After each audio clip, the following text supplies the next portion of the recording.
My name is Adam Springsteen, and this is my presentation on traditional leadership versus servant leadership. Traditional leadership is usually the norm for organizations, but is there a better way? I contend that there is, and that way is servant leadership. By examining both types of leadership, I hope to convey that servant leadership is the new style for organizations. Real quickly, I would like to put a disclaimer before going forward. I'll be discussing some personal experiences with traditional leadership as well as servant leadership. I'll do my best not to name names, locations, or genders. These personal experiences provide evidence and no way to gossip, defame, or talk badly about anyone or any place. Any speculation on the place or people is the sole responsibility of those that watch this presentation. Again, speaking from personal experience provides an additional perspective from which one can view the topic at hand, that being traditional leadership versus servant leadership.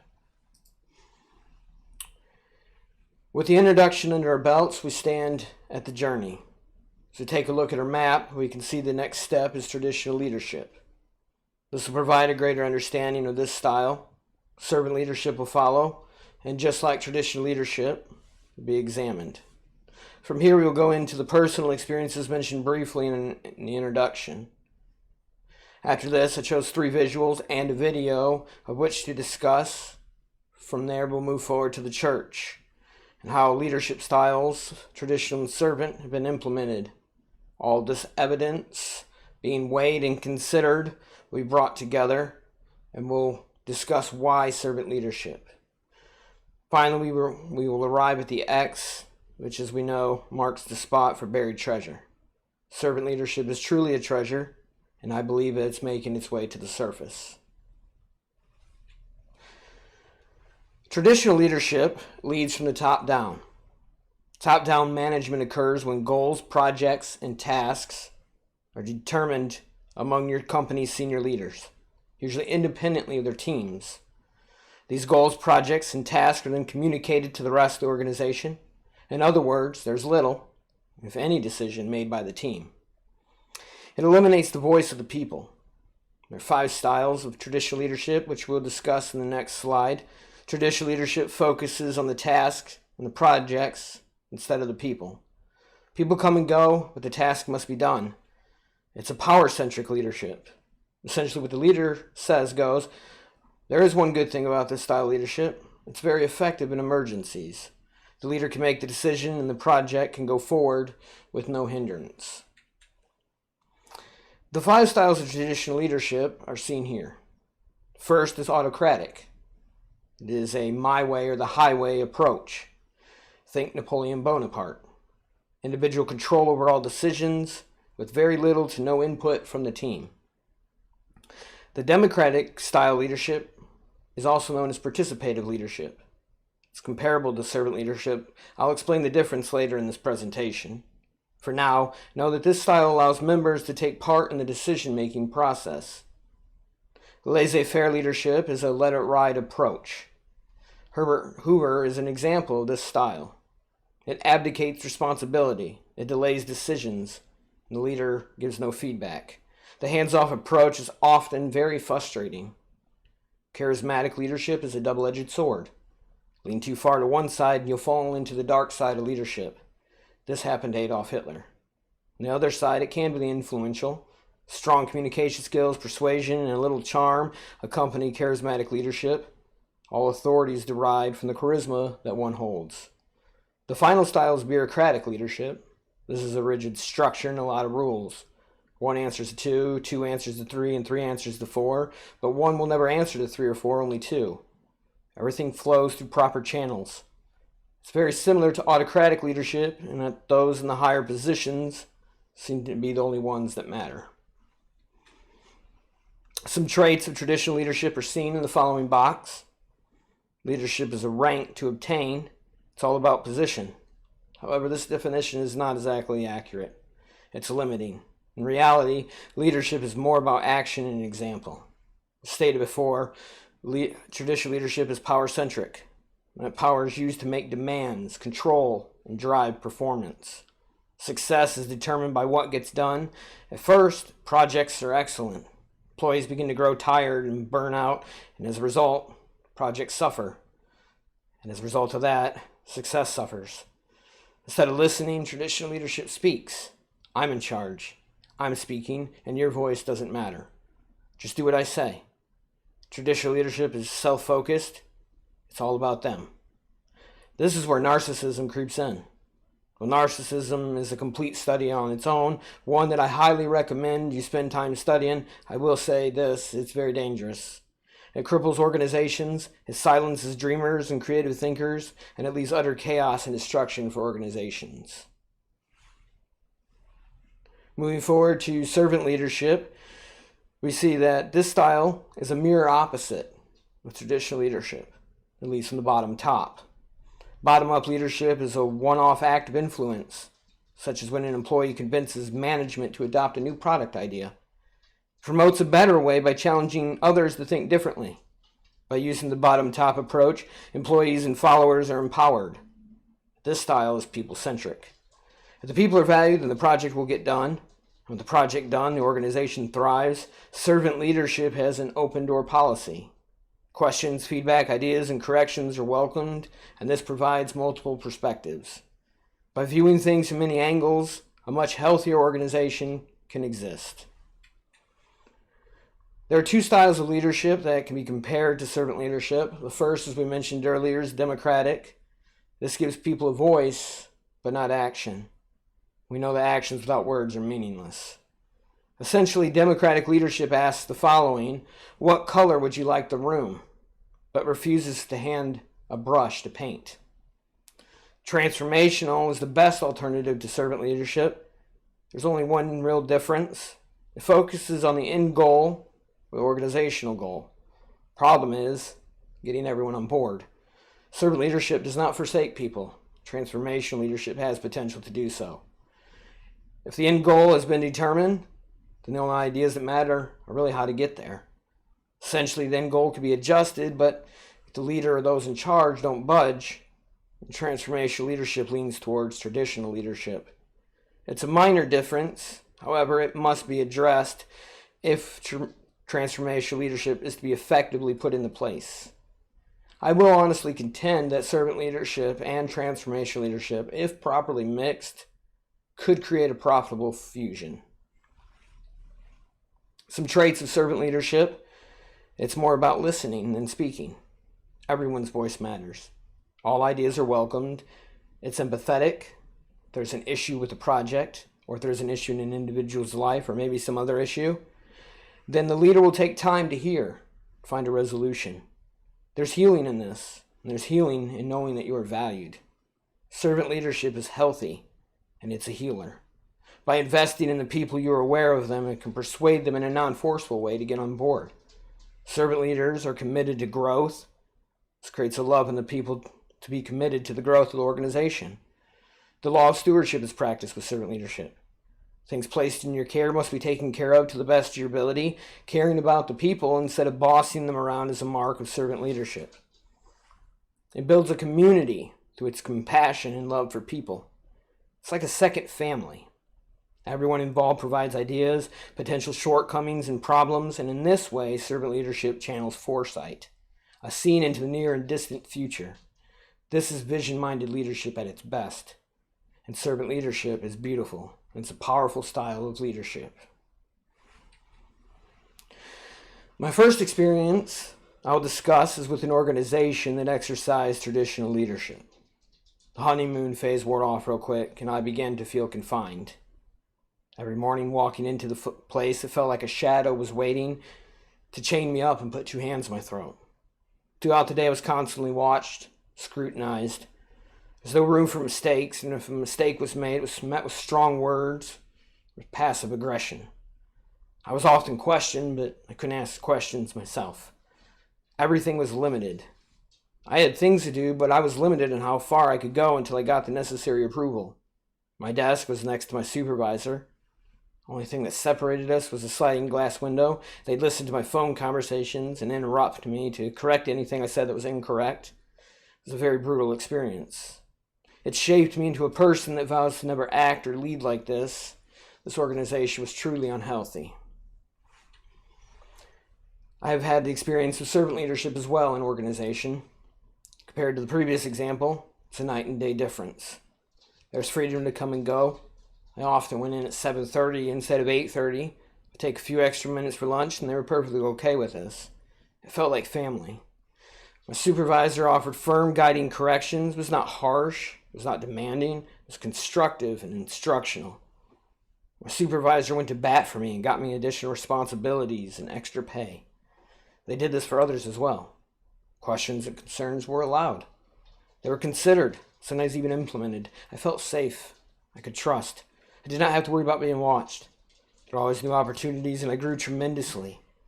One such occasion, I had to put into place a credit card server. It had 3 weeks to do it, and the main IT person was on vacation. I was fresh out of college, was thrown in the deep end, but not without help.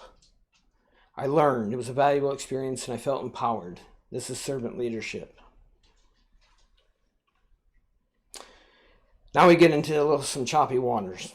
I'm going to try to navigate this carefully, as I don't want to talk badly about the church or anyone in it. Traditional leadership in the church is often flavored with servant leadership. I've had the experience of extreme traditional leadership in the church, and honestly, it saddens me. I had some questions and concerns, and they were met with crossed arms and resistance. I feel like I have to walk on eggshells for fear of consequences or being called into an impromptu meeting. In fact, the questions and concerns I offered were punished and not rewarded. I went from being involved in many ministries to being benched. Things do get accomplished around there, so that's a positive. However, it seems that only those who fall in line and do as they're told are valued. I've offered apologies on multiple occasions to set the record straight, to no avail. Nepotism and favoritism sadly abound. I pray for better results, examine myself constantly to see where I can change. And this is why servant leadership is vital to the church.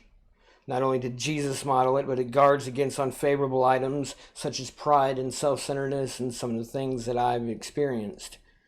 It keeps you accountable to others and makes sure you do not reach a healthy area where only certain people, if anyone, can speak into your life.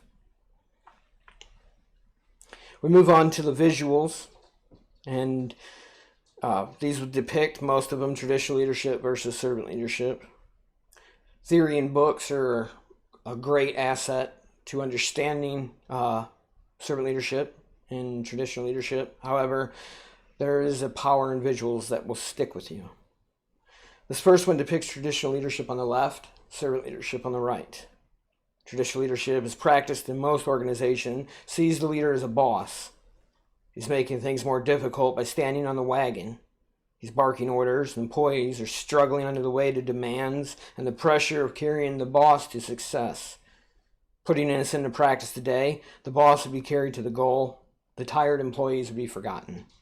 All their hard work put into making it happen makes their appearance unsuitable to the public eye. So the leader will stand in the limelight and take all the credit for the success. Servant leadership, on the other hand, reaches success faster than traditional leadership. The leader, instead of standing around telling people what to do, will help the employees reach the peak of the mountain. The extra weight of carrying the leader is not there. Employees are happy, and they're happier to help. Business and success exist on both sides. However, servant leadership is the fastest way to get there. It's beneficial for everyone involved. Putting servant leadership into practice today, the servant leader gets everyone involved. They lead the way, they model it. They may even give the reins to someone else, entrusting them with a new responsibility to promote growth, in kind of the way that I was entrusted with building the credit card server. The second visual, again, depicts traditional leadership versus servant leadership. Traditional on the left, servant on the right. Traditional leadership is depicted by the top-down approach. The leader looks like a military commander ready to give the next orders. They have a smug look, and it's one that screams, "I'm in control," and it feels good. The team of employees below him are waiting their next orders. They exist to meet the demands of the leader. Whatever he says goes. Like I mentioned from my personal experience, this has been my experience with traditional leadership every time. Servant leadership depicts the leaders having no difference. There's no uniform, there's no expression, there's no demands. Instead, he's raising his team up. This is called empowering. They're on a circular-like plate. We know that food is served on plates at restaurants, and in the same way, the people on the plate are being served. They're receiving help, encouragement, power, strength, and so much more from the leader who truly cares about them. This final visual depicts servant leadership. I'm going to take a few liberties to hopefully bring a greater understanding. If this were traditional leadership, there would be no one to hold the makeshift bridge. The leader would be put out front, and the employees would follow behind.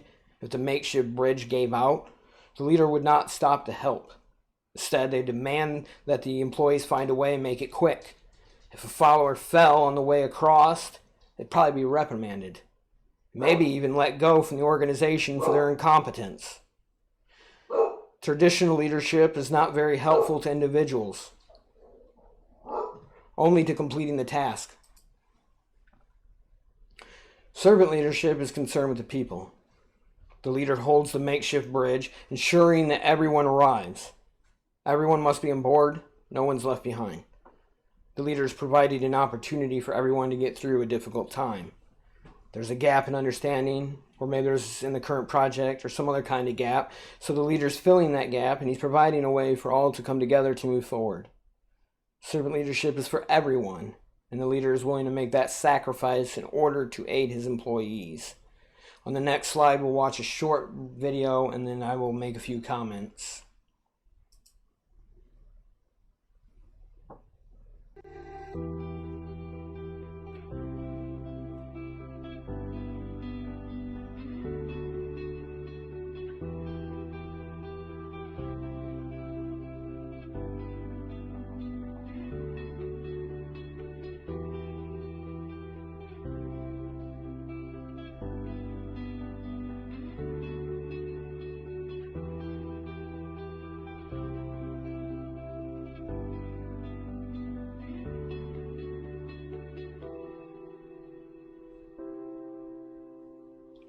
The video depicts a leader versus a boss.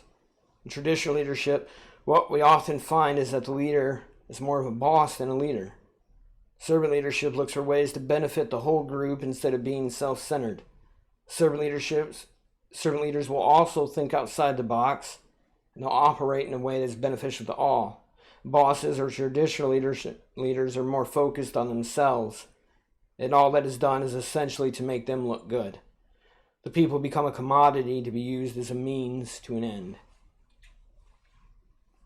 We move on to the church now. Many organizations can be viewed from the perspective of servant leadership. However, I chose the church because that's where it should begin. From the church, it could flow outward to the community, to our jobs, and we can impact lives. Jesus modeled servant leadership, and if we're going to be the people of his name, then we must do the same. To keep it simple, I narrowed it to a 3-tier hierarchy. However, arguably the pastor and the saints are on the same level, as we're all flesh and blood, and we're all made to do the will of Jesus Christ. Pastor has more responsibility. He must make decisions regarding the church, but that does not make him or her better than anyone or above anyone. Jesus is the head of the church. He is the great shepherd, and our obligation, as well as our obedience, it's to him first and foremost. Our obligation, obedience to our pastor next. What he suggests and asks of the saints should be in alignment with the word. That's the measuring stick for every believer.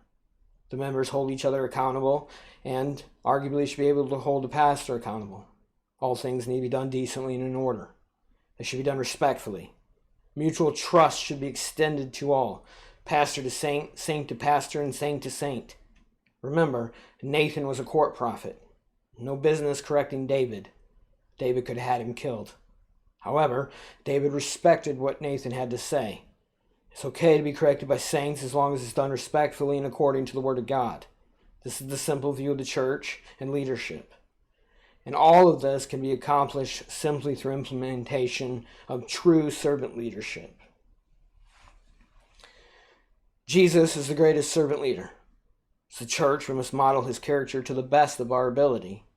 We know Jesus is a servant leader from reading the Gospels. Luke chapter 4, verses 15 to 20 states the following: "And he taught in their synagogues, being glorified of all. And he came to Nazareth, He'd been brought up, and as his custom was, he went to the synagogue on the Sabbath day and stood up for to read. And there was delivered unto him the book of the prophet Esaias. And when he had opened the book, he found the place where it was written, The Spirit of the Lord is upon me, because he hath anointed me to preach the gospel to the poor. He has sent me to heal the brokenhearted, to preach deliverance to the captives, recovery of sight to the blind, to set at liberty them that are bruised, to preach the acceptable year of the Lord. And he closed the book, and he gave it again to the minister, and sat down, and the eyes of all them that were in the synagogue were fastened on him.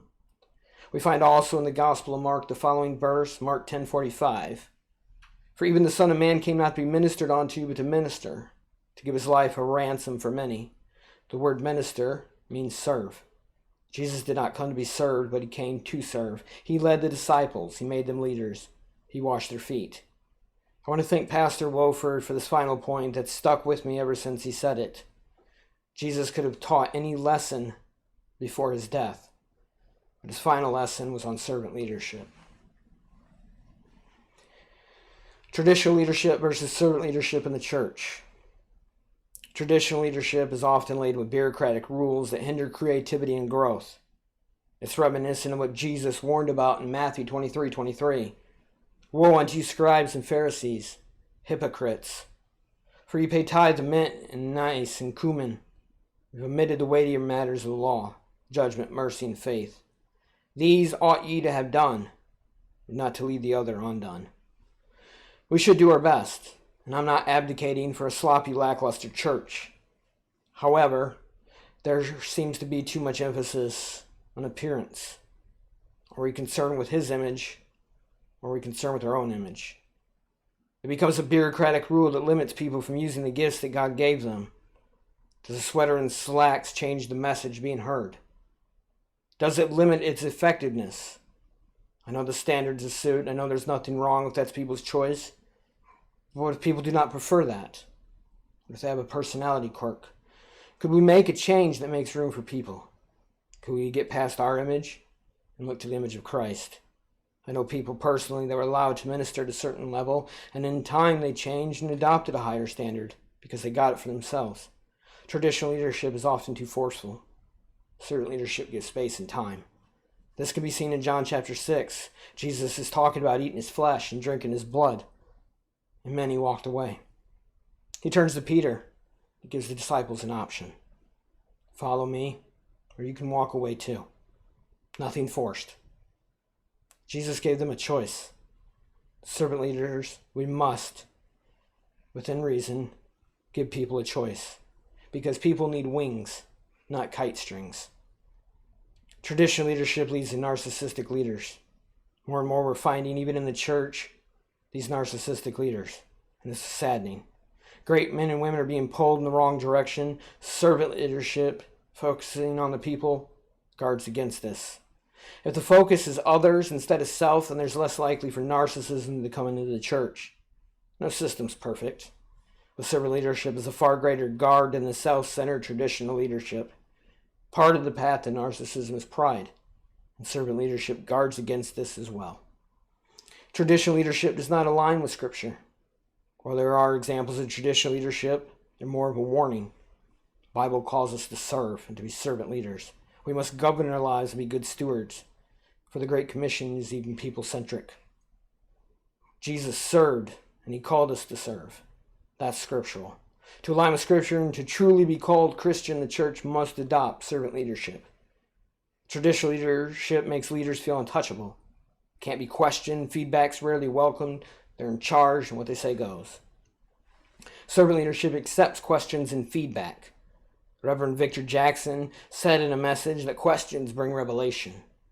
If you want the church to go forward, let the questions bring understanding and let them bring revelation. This could be the direction for the next step. I want to close this section by reading a very short chapter from a leadership book by J. Mark Jordan on the importance of questions. The book is called Living and Leading in Ministry. Questions. Permit questions. Openness produces trust. When you permit questions, you show that you have nothing to hide. If the question reveals a problem, be glad. It would eventually come out anyway. If the question is easily answered, you demonstrate your strength. The question comes from a critic? Don't worry, everyone knows it. One evening in the early 90s, I presided over a meeting of my church board. I asked for questions, thinking probably be none. One deacon raised his hand, prefaced his comments with, "You sure you want to do this?" Laughingly, I assured him that I did. I said, "Okay. Frankly, the financial reports that you gave to the church aren't worth the paper they're written on." The room went tense, and my smile disappeared. Somehow I discerned that others were carefully watching me to gauge my response. They were not so much interested in the specific answer to the question as they were in the way I reacted to the challenge. God helped me to remain composed. I quietly asked the deacon to explain what he meant and how he would change the report. Using his knowledge as a very successful businessman and an investor, he gave the board an education on reading financial reports. As a result, we changed some fundamental ways that we reported our finances to the congregation. And this was important, because in a short while after this, our society began to move toward full disclosure of corporate dealings. And we were ahead of the game. We avoided any suspicions. Instead of undermining the board's trust in me, this deacon's question enhanced it. But more importantly, that night, the men felt a renewed freedom to voice their differences. Remember, when choosing your team, do not choose people who agree with you all the time. Pick thinkers, pick questioners. They're going to strengthen your leadership. An old maxim states, power derives from the consent of the governed. Thus, whenever the governed lose confidence in their leaders, they can withdraw their consent just as quickly as they gave it. Leaders who resent questions eventually alienate their base. For a leader to demand that his followers invest large portions of their time, energy, and finance in him, and then shut down any discussion that may pry too much into his activities, smacks of extreme arrogance. This same principle holds true in general business meetings. In church life, most business meetings draw a light turnout, and that's good. Anytime a business meeting is standing room only, better believe there's a big problem somewhere. My strategy is to permit so many questions and to answer them so meticulously and thoroughly that people have no reason to be suspicious. Questions are important, and servant leadership allows for those. So why servant leadership? There are many reasons. We're going to discuss 3. First is servant leadership improves overall health. Smart Business writes in an article, a considerable body of empirical research has shown that servant leadership is associated with a variety of favorable employee outcomes, including improved psychological well-being through reduced emotional exhaustion, favorable job attitudes through greater job satisfaction, effective commitment, and decreased intention to leave, improved job performance through better job performance and organizational citizenship behavior, decreased workplace deviance through decreased organizational and interpersonal deviance. The current suicide rate is 13.42 per 100,000. In 2020, an estimated 21 million had depression or suffered from a depression episode. Roughly 284 million people suffer from anxiety. According to recent research, 1 in 5 Americans will or have suffered from a mental illness episode. That's a staggering 20%. We have a mental health crisis. And while servant leadership will not null and void it, it will scale it back. It does so by letting people know that they matter. It's more than showing up to work, slaving away, and getting a paycheck. Organization transforms into a family. Confidence and trust increases, and the individual can confide in the leader or in an assigned individual with situations that are going on in their personal life, or even situations at work. When an individual wakes up and does not dread going to work, the organization has reached a monumental point. How can a person not experience improved overall health when they look forward to going to work, to talking to their coworkers, and knowing there's freedom to operate without the horrible micromanaging that traditional leadership brings? Yes, there will be deadlines, and yes, stress can still exist. Servant leadership is not perfect or a cure-all for everything. The key is improved health. An improvement of any kind is better than staying put, hoping things will change. Servant leadership improves ethical behavior. Traditional leadership puts employees in a bind. Let's imagine a real-world situation. John Doe is assigned a project that includes several Excel spreadsheets, PowerPoint presentation of findings, and some reports that must be filled out to be distributed to other companies. The project must be done in 3 weeks. John Doe is on a time crunch and he's in haste. He makes mistakes. His findings are turned in when it's time to look back over his work. After the due date and the information is already submitted, he realizes he's made some errors. If he says nothing, it'll just be overlooked. But if he admits to his superior the mistakes, he's going to be severely reprimanded. His superior uses an autocratic, no-nonsense style of traditional leadership. In this case, John Doe violates his ethics and says nothing. Under servant leadership, John Doe could freely admit his mistakes. The leader would provide pointers and gently reprimand John Doe. He would not have to worry about feeling horrible afterwards, as the traditional leader often makes people feel that way. He would accept the correction as a gentle rebuke, do his best not to make the mistake again. He'd move forward as a better individual. Traditional leadership provides fear and puts people in difficult spots. While some would hold to their ethics and admit wrongdoing, some will not. Under servant leadership, with the employees valued and having an understanding that they're important, you're going to get close to, if not 100%, holding fast to ethical behavior. Their leader in the organization instills a sense of worth that works in tandem with ethical behavior. In turn, we have a win-win situation for everyone, including the organization.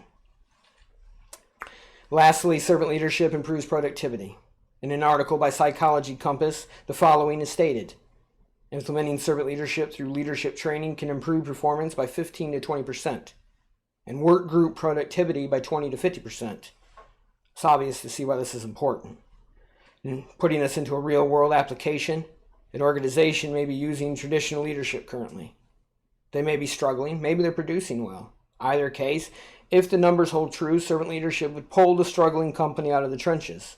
The company that's producing well would produce even greater. And given that we're in a current economic state with rise in prices due to inflation, added production means increased revenue. At the same time, the employees will be on board with it because they know they're valued. It's another win-win scenario, something that's heavily sought after when conflict arises. And in this case, the conflict is traditional leadership and struggling organizations. Clear choice, servant leadership. One final research done by Emlyn Business School in France resulted in findings that show servant leadership increases company profit. Act 1 presented to us traditional leadership. It was an amazing act. Traditional leadership served us well. Time has come for the curtain call. Receive your ovation, traditional leadership. You have offered much to organizations worldwide. The time has come for Act 2. As the curtain closes and reopens, servant leadership will be standing center stage.